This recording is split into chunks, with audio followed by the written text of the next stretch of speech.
ছটা নয়, তাই তো? তাহলে ছটা নয়ের কাছাকাছি আমাদের নাম্বারটা হবে, সেই নাম্বারটা হবে যেটা হচ্ছে গিয়ে এই যে 7, 12, 5, 15 এদের এলসিএম। দেখো আরেকটা জিনিস, এই যে দেখো 7 আর রিমাইন্ডার থাকছে 5, 12 দিয়ে ডিভাইড করলে রিমাইন্ডার থাকছে 10। দেখো ডিভিজার আর রিমাইন্ডারের ক্ষেত্রে প্রতি ক্ষেত্রে 2 করে ডিফারেন্স হচ্ছে, ঠিক আছে?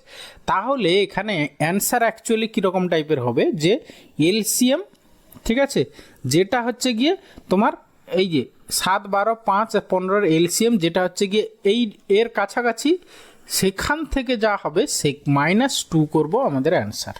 ওকে, মানে অ্যান্সারটা এইরকম, এলসিএম -2, ঠিক আছে? এলসিএম বলবো না, এলসিএমের মাল্টিপল যেটা হচ্ছে গিয়ে এই যে 6টা 9-এর কাছাকাছি, সেখান থেকে 2 বাদ দিলে যেটা হবে সেটাই আমাদের অ্যান্সার, ঠিক আছে? এটা তোমাকে বেসিকটা জানতেই হবে, তবে গিয়ে তুমি অপশান এলিমিনেশন মেথড অ্যাপ্লাই করতে পারবে।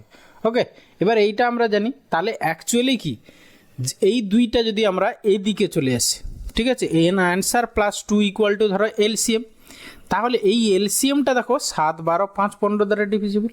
তাহলে যে কটা অ্যান্সার আছে সবগুলোর সঙ্গে আমরা প্রথমে 2 যোগ করব, করার পর অপশান এলিমিনেশন মেথড অ্যাপ্লাই করছি। দেখো এটার সঙ্গে আমরা যদি 2 যোগ করি তাহলে লাস্ট আমার দুটো ডিজিট কি হবে 10, এর হচ্ছে গিয়ে কত, এটা হয়ে যাবে 600, মানে লাস্ট ডিজিটগুলো ভাবছি আর কি।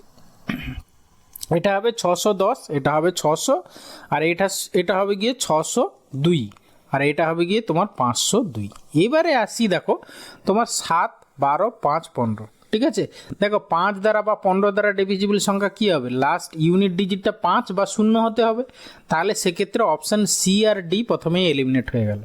ওকে, এরপরে দেখো 12 আছে, 12 মানে 12-এর মধ্যে কে আছে, 4 আছে। 4 দ্বারা ডিভিজিবল সংখ্যা আমরা কি করে বলবো, লাস্ট দুটো ডিজিট যদি 4 দ্বারা ডিভিজিবল হয়, দেখো এখানে 10 আছে, তাহলে এইটাও 4 দ্বারা ডিভিজিবল হবে না, বা হচ্ছে 12 দ্বারা ডিভিজিবল হবে না, তাহলে পড়ে থাকলো একটা, তাহলে অপশান বি হচ্ছে অ্যান্সার। ওকে, এরপরে আছে কোশ্চেন নাম্বার 2, কি বলেছে, এ স্টুডেন্ট